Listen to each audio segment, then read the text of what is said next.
ಹೇಳಿ ಸರ್, ನಿಮ್ಮ ಕ್ಯಾರೆಕ್ಟರ್ ಬಗ್ಗೆ, ನಿಮ್ಮ ಪಾತ್ರದ ಬಗ್ಗೆ ಹೇಳಿ.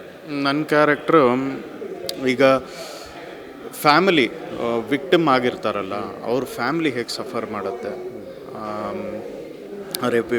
ರೇಪ್ ವಿಕ್ಟಮ್ಸ್ ಆಗಿರ್ಬೋದು ಅಥವಾ ಯಾರು ಮರ್ಡರ್ ಆಗಿರ್ತಾರೋ ಅವ್ರ ಫ್ಯಾಮಿಲಿ ಮೇಲೆ ಯಾವ ರೀತಿ ಪ್ರಭಾವ ಬೀಳುತ್ತೆ ಅದನ್ನು ನಾನು ಪೋರ್ಟ್ರೇ ಮಾಡ್ತಾಯಿದ್ದೀನಿ. ಸೊ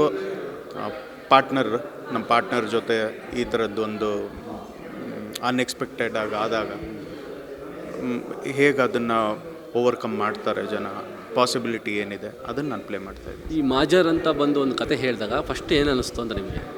ಸರ್, ಮಾಜರ್ ಅನ್ನೋದು ಆ್ಯಕ್ಚುಲಿ ಕತೆ ಹೇಳಿದಾಗ ನನಗೆ ಮಾಜರ್ ಮೀನಿಂಗ್ ಗೊತ್ತಿರಲಿಲ್ಲ. ಅಂದರೆ ಇದೇನು ಮೀನಿಂಗು ಅನ್ನೋದು.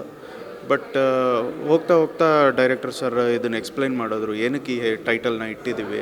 ಇದು ಅಂದರೆ ಟ್ರೈಲರ್ ನೋಡಿದಾಗ ನಿಮ್ಗೆ ಗೊತ್ತಾಗ ಸ್ವಲ್ಪ ಜಾಸ್ತಿ ವೈಲೆಂಟ್ ಆಗಿದೆ, ಇದೆಲ್ಲ ಪರ್ಪಸ್ ಏನಿದೆ ಅಂತ ಹೋಗ್ತಾ ಅವ್ರು ಎಕ್ಸ್ಪ್ಲೈನ್ ಮಾಡಿದಾಗ ಗೊತ್ತಾಯಿತು. ಇಲ್ಲ, ನಾವು ಈ ವೈಲೆನ್ಸ್ನ ತೋರಿಸ್ದಾಗ್ಲೇ ಜನಕ್ಕೆ ಇದರಿಂದ ನಾವು ಓವರ್ಕಮ್ ಹೇಗೆ ಮಾಡ್ಬೋದು ಅಥವಾ ನಾವು ಸೇಫಾಗಿ ಹೇಗೆ ಇರ್ಬೋದು, ಏನೇನು ಪ್ರಿಕಾಷನ್ಸ್ ತೊಗೊಬೋದು ಅನ್ನೋದು ಗೊತ್ತಾಗುತ್ತೆ ಅನ್ನೋದು ಫಿಲಮ್ ನಡೀತಾನೆ. ಏನಕ್ಕೆ ಇಷ್ಟೊಂದು ವೈಲೆನ್ಸ್ ಇದೆ, ಏನಕ್ಕೆ ಇಷ್ಟೊಂದು ಕ್ರೌರ್ಯತೆ ಇದೆ ಅಂತ ಗೊತ್ತಿರಲಿಲ್ಲ.